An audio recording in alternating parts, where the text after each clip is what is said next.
Well, as both Lena and Ron said, welcome everyone. Who would have known that a talk on evil on a Thursday evening in December would attract so many people from the neighborhood? But of course, these are very strange times, and we come together as people of faith and goodwill to discuss what our way forward could be in this time. I want to thank Lena and Debbie Robinson, our other warden in the vestry of this church. Thank all of our deanery colleagues who serve in wonderful parishes all across this part of Brooklyn that I hope you will check out. And Julia Stroud, our program minister, who's done so much to put this together. For Ellen Wright, our organist, who will lead us in song at the conclusion here. For Adam Menninga, our choir director, and the Reverend Jennifer Webster, our deacon. Thank you so much to everyone. Tonight is an experiment. It arose, as Dean Lau said, out of a conversation of the Episcopal clergy in this area. And it's our desire to gather people who are interested in the spirituality of nonviolent resistance, so that we may have fellowship and mutual learning, and so that the church may offer wisdom and perspective that comes from our tradition, that you can, as they say, take or leave. It's our hope that this group might embark on this work together, invite others in, and continue our learning together. It's my honor to speak to you tonight, and my perspective, narrow and flawed as it may be, in some way sparks something within you, then our effort will have been successful.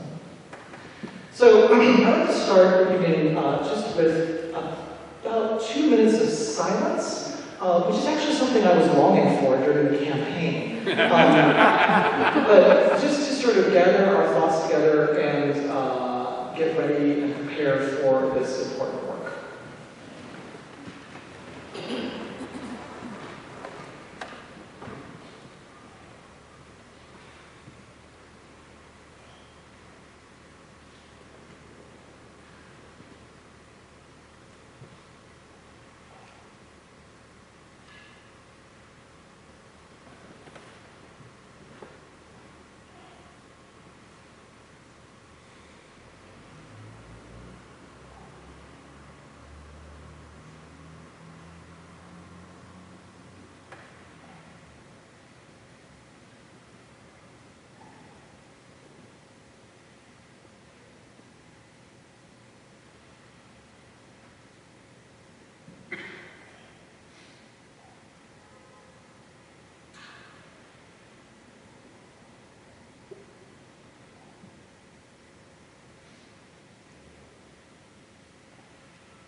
Amen.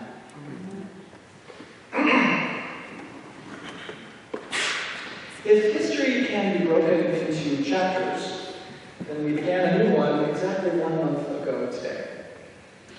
The result of the election and the challenges of this new and seemingly unrecognizable era have caused me to reflect on the last great break in our history, which we could say began on September 11th, 2001. Like many people of my generation who had never experienced something so extreme, I began thinking about evil as a result of the events of that day. In fact, our response to evil became the moral basis for U.S. foreign policy throughout the last chapter of our history. As we all remember, President Bush used the term axis of evil in his 2002 State of the Union address to describe a group of 3 countries that share little in common other than a threatening stance toward American security: North Korea, Iran, and Iraq. Here's what he said. States like these and their terrorist allies constitute an axis of evil, arming to threaten the peace of the world. By seeking weapons of mass destruction, these regimes pose a grave and growing danger. They could provide these arms to terrorists, giving them the means to match their hatred. They could attack our allies or attempt to blackmail the United States. In any of these cases, the price of indifference would be catastrophic. I remember the instinctual sense of dread I felt when I heard the word evil. Upon hearing the President of the United States and the Commander-in-Chief of the most powerful military force ever assembled in human history declare that there is evil in the world, it feels difficult to resist such a call for action. as I would later learn, Western intellectual and religious history has hardwired us with an instinctual understanding that in the presence of evil, the price of indifference would be catastrophic, as President Bush put it. The instinct to respond to evil was strong enough to rally this and 47 other countries around a war that is yet to be concluded. But the lesson to be learned from the historical moment of the Iraq War is not that engagement with evil necessarily leads to violence. Rather, our conclusion should be that the call to respond to perceived evil in the world is highly motivational and effective, and that it can be harnessed for the good. In this unprecedented moment following the election, as we enter a new and frightening chapter in our history, our engagement with evil can foster unity and moral focus that will bring about real and lasting change to heal our society and lay the foundations for a new movement of nonviolent resistance against injustice, state-sponsored violence, and social division. In short, one powerful cure for the fears that many of us have today is a robust and wise engagement with evil. My interest in evil led me to the work of Paul Ricoeur. His last name is spelled R-I-C-O-E-U-R. Even though he's not much of a household name in the English-speaking world, Ricoeur is well known in France as one of the great intellectuals of the 20th century. His philosophical work combined a searing scholarly rigor with an ultimate concern for the mechanisms of genuine human encounter. At a time like this, I believe it is important to learn from those who truly have seen evil. And Ricoeur's life and thought were shaped by the most tragic events of the last century. Born to Protestant parents in heavily Roman Catholic France in 1913, his mother died soon after his birth, and his father was killed 2 years later in the First World War. His budding work as a philosopher was interrupted when he was drafted to serve in the French army in 1939. He was captured in the German occupation of France the following year, and he lived 5 years until 1945 as a prisoner of war. After the war, his reputation as an emerging major philosopher led to a position as administrator of the University of Nanterre, just outside Paris, in 1965. And although Ricoeur was drawn to Nanterre as an institution of educational reform, he himself was the object of personal attack in the uprising of 1968 by the same students for whom he had advocated. This experience left an indelible wound and spurred his intellectual work on reconciliation in the context of action. Seeing no lasting role for himself in his homeland, Ricoeur took a position at the University of Chicago Divinity School, which he held from 1970 to 1985, and he died in 2005. Understandably, from his personal experience, Ricoeur took an interest in the topic of evil at the beginning of his academic career. In 1960, he published a book called The Symbolism of Evil, which, broadly speaking, forms the methodology of his approach to evil for the rest of his intellectual life.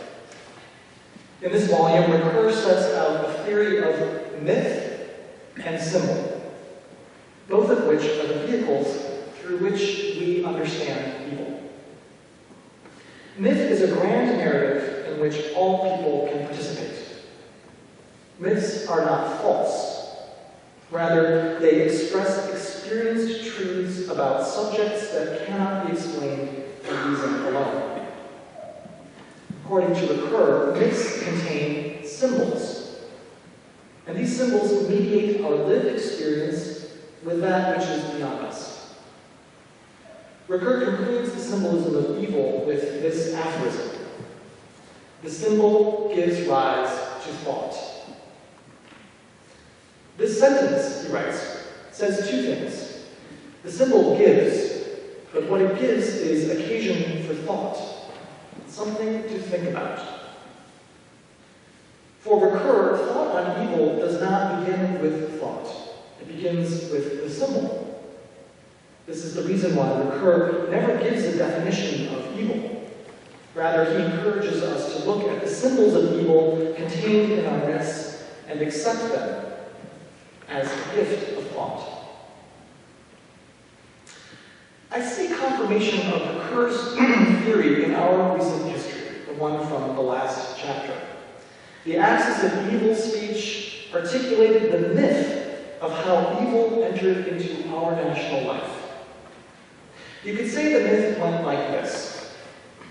From within a group of inherently evil and faraway nations, one of those conspired to send terrorists to attack the good of the United States and all Western societies. The nation that aided the terrorists is the evil opposite of our good country, and therefore repeated attacks are imminent until the source or home of evil is destroyed. The most powerful symbols of this myth were terrorism and the menace of the Axis, especially Iraq, both of which gave rise to much thought about policy and our experience of evil. The creation of this myth was cathartic for us, as all myths are. It helped us collectively to make sense of the irrational presence of the unexpected entrance of evil into our lives. It also gave us a clear course of action, which was to eradicate the source of evil. This myth, far from being untrue, was the mythical truth that structured American foreign policy for years. This myth created the reality of the death of almost 4,000 American troops and the deaths of an estimated 460,000 Iraqi soldiers and civilians. If there is a lesson to be learned for us today from this recent history, it is that the myths and symbols of evil have the power to determine the course of world history. They arise spontaneously and are outside the control of any one person. Myths and symbols of evil persist, and their gift is the gift of thought. Our task, then, is to interpret them correctly for our own time. So we must now look at the myths and symbols of evil that have arisen through and as a result of this election.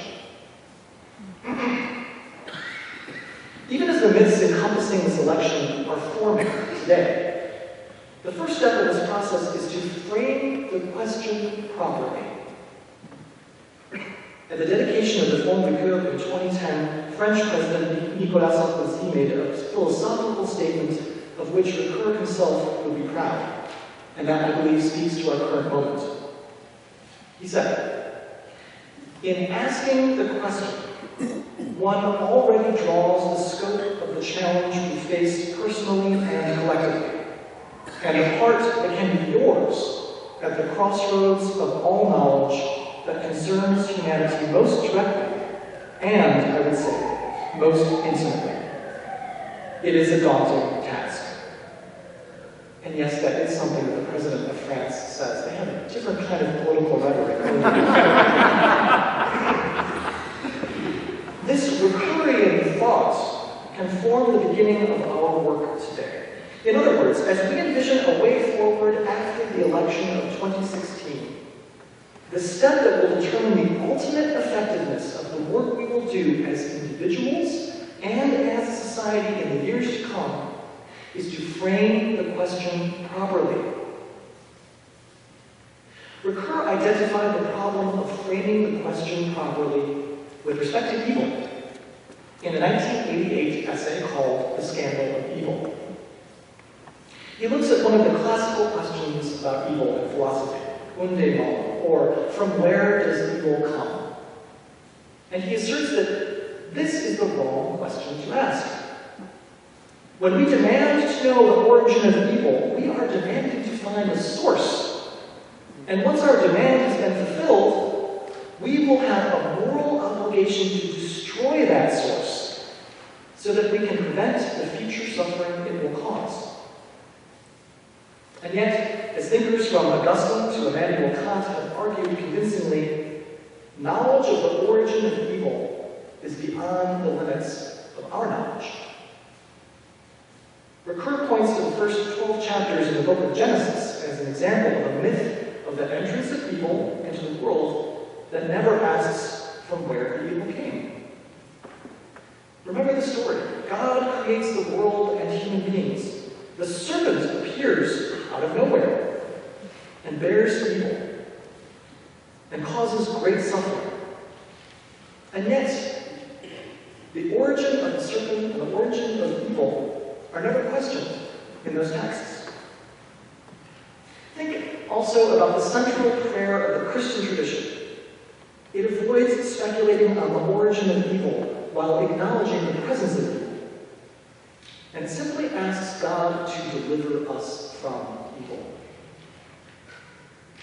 Thus, it is always a speculative mistake to ask about the source of evil, because the answer is beyond our capacity to know. But more than that, whatever answer we decide incorrectly to be true will become the object of violence as we attempt to destroy it. Seen in this Ricoeurian light, the true mistake of that last chapter of our history, that post-9/11 chapter, was that we framed the question improperly. We asked, from where is this evil? Or at the least, we accepted an answer to this question as the basis of our understanding. We became fixated on what we thought was the source of evil, and assumed that if we destroyed that source, the evil would be vanquished, and we would restore good to our land. And yet, as the symbols of evil directly related to that conflict persist in the forms of terrorism, violent regimes, and intractable war, this last symbol being one of our own creation. We must avoid at all costs the same mistake as we begin to frame the question in response to evil now. It is a fool's errand to ask unde malum, because the answers will not only be false, they will lead us down a false path, the end of which is an unending cycle of violence and retribution. False answers would include, but not be limited to, these are the false ones, remember? Donald Trump is evil. Trump voters are evil. The Republican Party is evil. Stephen Bannon is evil. Although there is an axis of evil parties that have taken control of the country. These are lazy and misguided answers to a poorly formed question that will invariably cause people of goodwill like you and me to misdirect our precious energies in the best case scenario, and in the worst case scenario, would accelerate the descent into chaos and violence. These are the answers that lead to pitchforks and torches. And those just lead to more and bigger pitchforks and torches. If you are hearing these answers through a left-leaning political filter and are tempted by them, just listen to these statements, all of which are answers to the same question using the same methodology. From where does evil come? Here we go. Hillary Clinton is running an evil pedophile sex ring out of a pizza parlor in Washington. Islam is not a true religion, but rather a vicious cancer inhabiting the bodies of 1.7 billion people. Hillary Clinton meets in secret with international banks to plan the destruction of global sovereignty in order to enrich these global interest powers, or special interest friends and donors. All three statements point to a source of evil, and like the axis of evil, they lead one to believe that the price of indifference would be catastrophic, as President Bush said. Of course, all three statements were made by prominent figures in our new government. The first by Michael G. Flynn, who resigned this week from the transition team. The second by Michael T. Flynn, who will become our national security advisor. And the last by the president-elect himself. The first statement has already led to violence. The second two are sure to stimulate even greater acts of violence by those who believe them to be answers to the poorly framed question, from where does this evil come? As chillingly dangerous as these misguided thoughts are, Ricoeur teaches us that the response to a poorly framed question cannot be another poorly framed question. So if it is wrong to ask from where evil comes, what is the right question to ask? Here Ricoeur follows Augustine again, saying the question that replaces unde malum is unde malum faciamus. This is a concern not for evil in and of itself, which cannot be seen, but for the doing of evil, which can.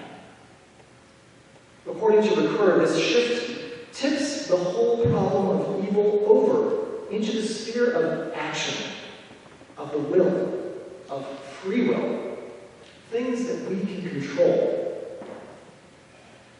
While this may sound like a subtle distinction, it depends on an important observation, that every evil perpetrated is also an evil suffered.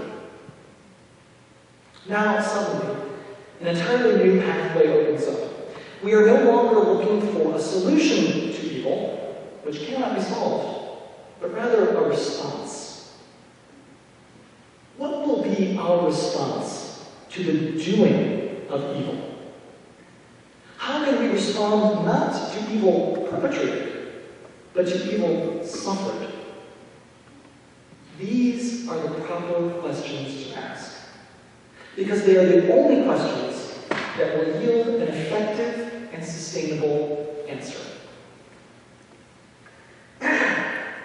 Yet again, history can be our confirmation that Ricoeur was right.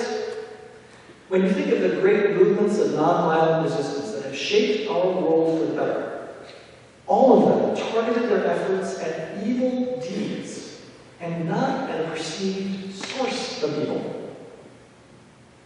As the leader of the Indian National Congress, Gandhi led efforts to alleviate poverty, expand the rights of women and religious minorities, and overthrow colonial rule.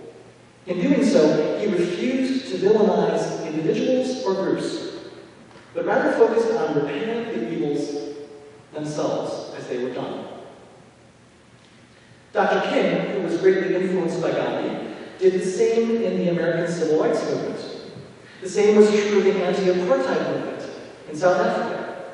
These movements were successful precisely because they refused to employ the same lazy thinking that their opponents were employing. They understood that while the players may change, the underlying evil doings would persist until they had been driven away.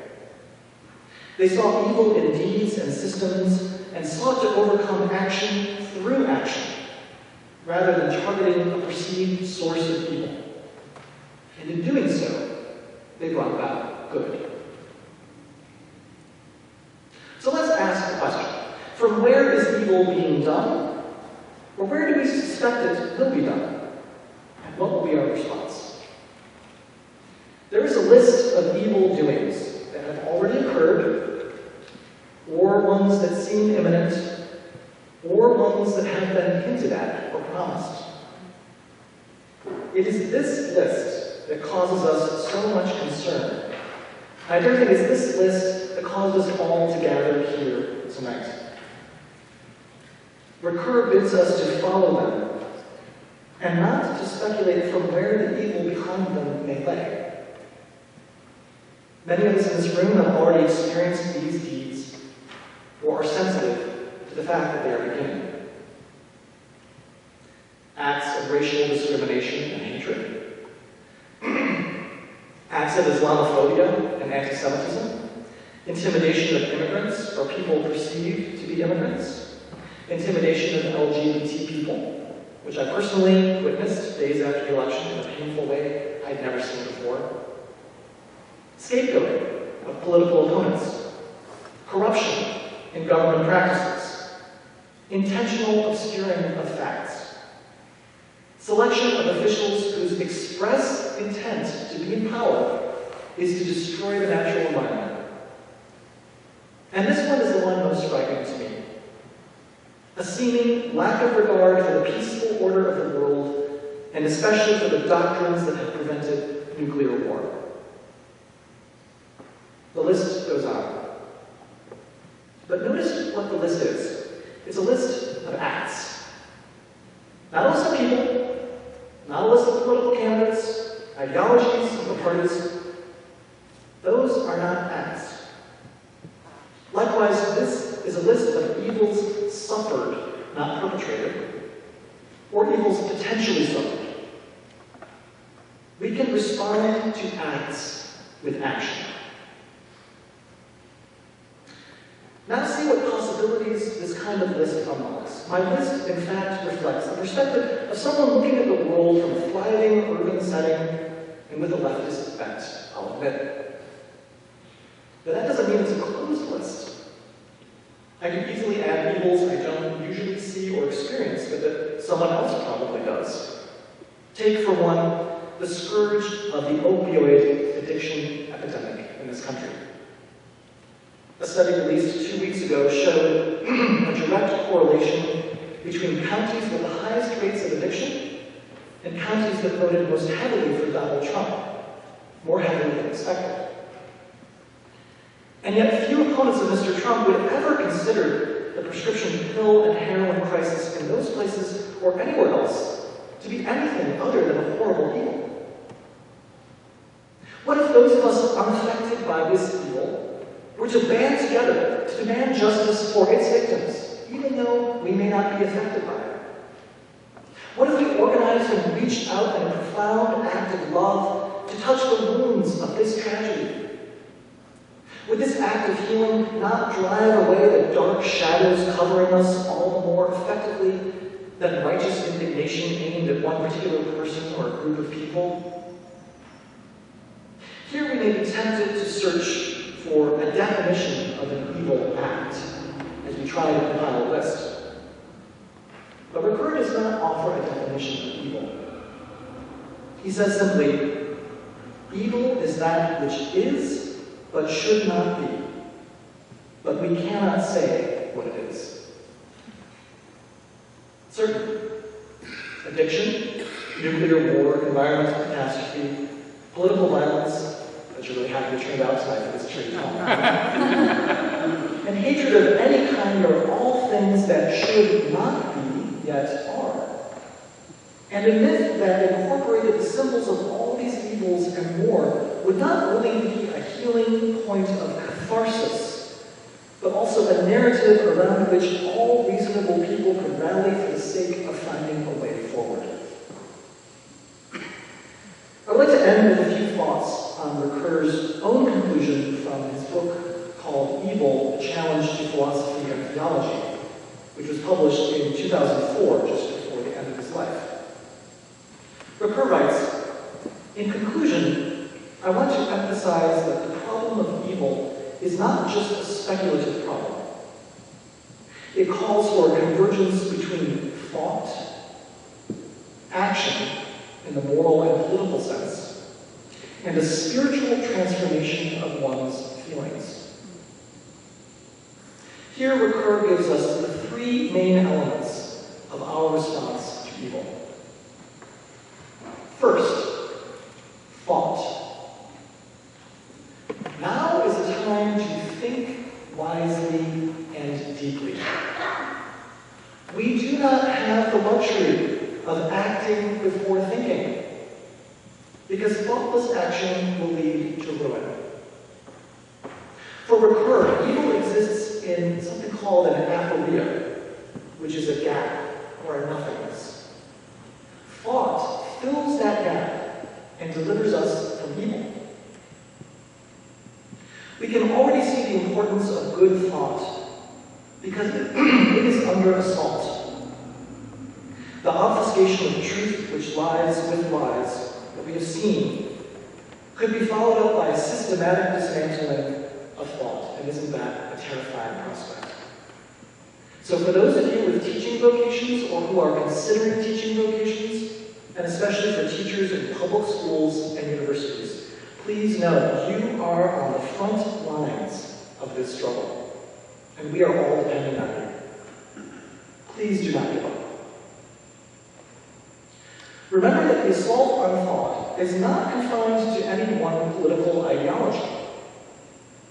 When thought is subjugated to the needs of partisans, it is no longer free, but has been incorporated into the machine of the state or of revolutionaries who will continue to imprison thought once they are at power.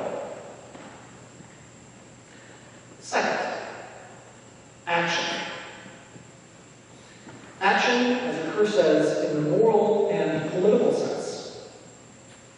Action to heal any of the evil deeds discussed earlier will face resistance. This resistance can come in two forms. The first form is repression or apathy. Just yesterday, the Republican-controlled House of Representatives in my home state of Michigan passed a bill mandating punishment for participants in public demonstrations. Can you believe that in the United States of America? Our constitutional rights to assembly must be exercised or else we will lose them. The same goes for voting and other fundamental democratic acts, the repression of which will most likely accelerate in our time.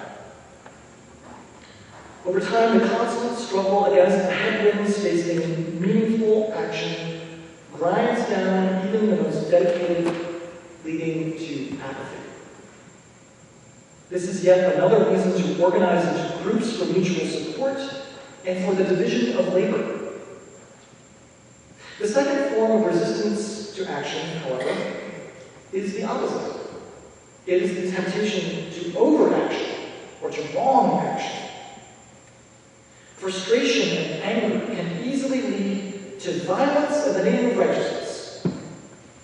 But this form of action simply feeds the symbols of evil, and ultimately it is counterproductive. The third and final component of Ricoeur's call for response to evil is what he calls the spiritual transformation of one's feelings.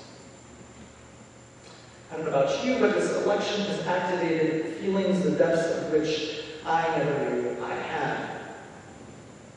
The spiritual transformation of these feelings means incorporating them into a larger web of meaning, placing them in the context of human experience beyond our own.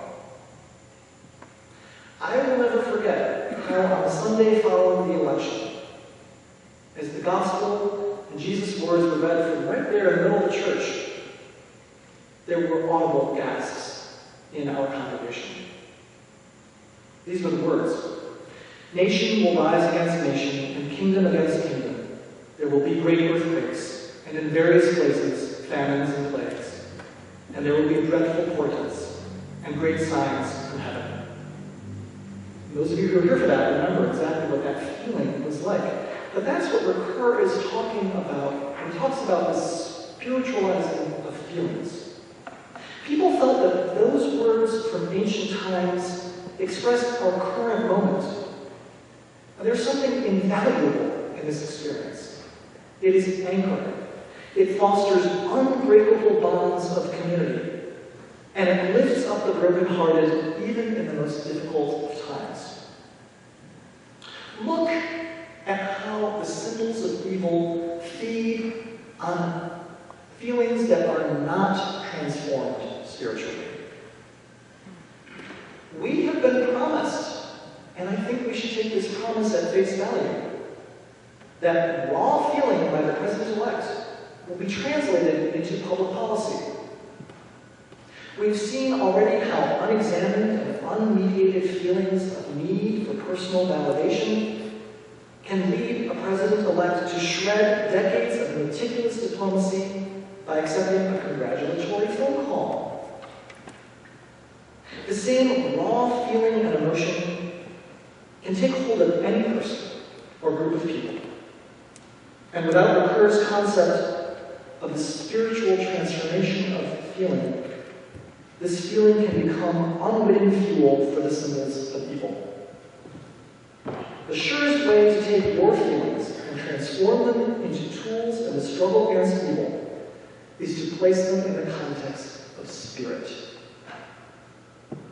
Of course, I'm biased in this respect, but I have determined that this is not the time to be meek, so let me say what I know to be true. The fate of our world will be determined by the ability of us to tend to our souls. Now is the time to pray. Now is the time to return to the spiritual tradition of your youth, or if you cannot, to find one where you feel comfortable and welcomed, and where your work will be accepted. Now is the time to enter a spiritual practice with those who are willing to support and love you no matter what. Every successful nonviolent resistance movement was spiritual. They were spiritual movements, and the leaders of each of these movements was a spiritual leader. History, logic, and the reality of evil are all calling us to the life of the Spirit. May that Spirit be with you now and in the days and years to come. Thank you.